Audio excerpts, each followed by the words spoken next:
je m'appelle Laurence Malzard, j'ai 54 ans et après mon premier cancer du sein, j'ai décidé de me réorienter vers un métier qui ait du sens. Et tout en cherchant, il se trouve que je suis tombée un jour sur un article d'un tatoueur américain qui réalisait des aréoles mammaires en tatouage sur des femmes qui avaient été reconstruites après une mastectomie. Et quand j'ai vu l'article, je me suis dit, mais c'est exactement ça que je veux faire. Alors, comment fait-on pour devenir tatoueuse d'aréoles mammaires? Eh bien, il faut apprendre le tatouage. Et j'ai eu la chance ou pas, mais de faire beaucoup de peinture au cours de ma vie, beaucoup de peinture à l'huile essentiellement. Et c'est ce qui m'a permis d'accéder à cette formation de tatouage artistique que j'ai réalisée en France.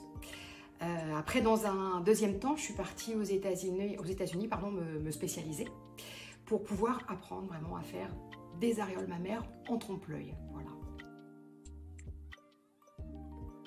La séance tatouage se passe en 2h30, 3h en fonction de s'il y a une aréole à faire ou deux aréoles à faire. La patiente arrive, on discute un petit peu. Souvent les patientes sont un petit peu anxieuses parce que le tatouage ça peut faire peur.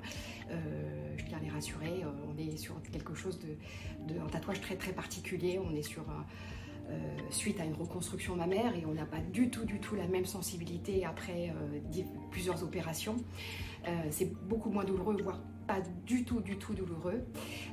Donc on parle un petit peu, on prend le temps et après voilà, on débute la séance, on fait une photo, on positionne l'aréole et ça c'est un moment très très important puisque il y a plein de choses qu'il faut prendre en compte. Souvent on oublie un peu les mathématiques et les mesures parce que ça ne fonctionne pas. Il y a tout un tas de choses à prendre en compte, les espaces, les différents espaces entre les bras, entre le sillon sous-mammaire, le positionnement des épaules, enfin bref, le regard est hyper important dans le positionnement de l'aréole. Ensuite, je prépare mes couleurs et ça c'est très important aussi puisque moi je fais du sur-mesure, je me base sur l'aréole collatérale pour pouvoir créer ma couleur. Quand on est sur deux aréoles à créer, et bien là je discute avec la patiente de ses anciennes aréoles, de ce qu'elles ont en souvenir, peut-être qu'elles ont regardé une photo ou pas. Quoi qu'il arrive, c'est de la discussion, c'est du partage avec la patiente. Après, il y a l'acte de tatouage, donc il faut compter une bonne heure, une petite heure, ça dépend, pour créer l'aréole, et puis le double pour deux aréoles.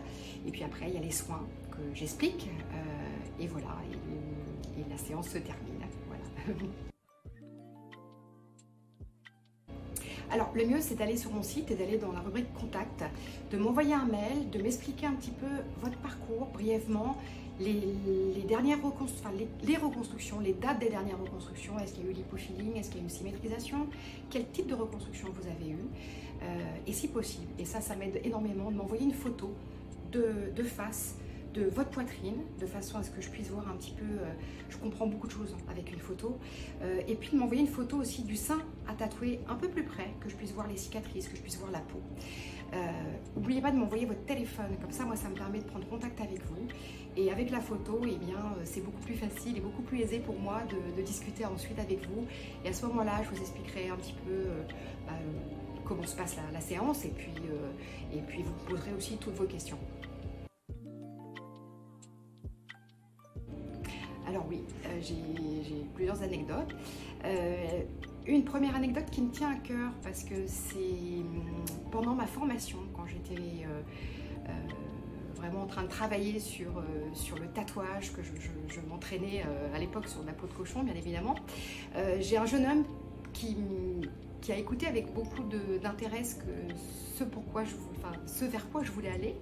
Et il m'a dit, mais Laurence, tu vas tatouer une patiente pour la première fois et c'est compliqué parce que le parcours a été compliqué pour elle avant. Ça serait bien que tu tatoues de la peau humaine avant de tatouer une patiente. Et il m'a proposé que je lui tatoue une aréole mammaire. Alors j'ai tatoué de façon très symbolique une aréole mammaire bleue parce qu'il en voulait une bleue, donc c'est très compliqué pour le cerveau de faire une aréole bleue parce qu'on n'est pas habitué à cette couleur. Et j'ai tatoué l'aréole au niveau de la ceinture du maillot, voilà, pour que ça puisse se voir si voulu ou pas se voir. C'est une aréole que j'ai faite en 2 temps, parce que le tatouage souvent se fait en 2 temps.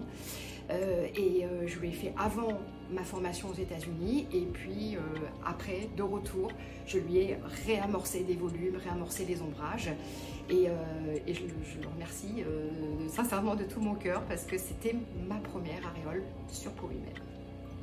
Et la deuxième anecdote, c'est une anecdote qui s'est passée dans mon cabinet, donc avec un couple qui est venu. Donc monsieur a accompagné madame et monsieur est resté dans la salle d'attente pendant tout le tatouage, bien évidemment, et je l'ai invité à découvrir l'aréole mammaire de sa femme à la fin de la séance.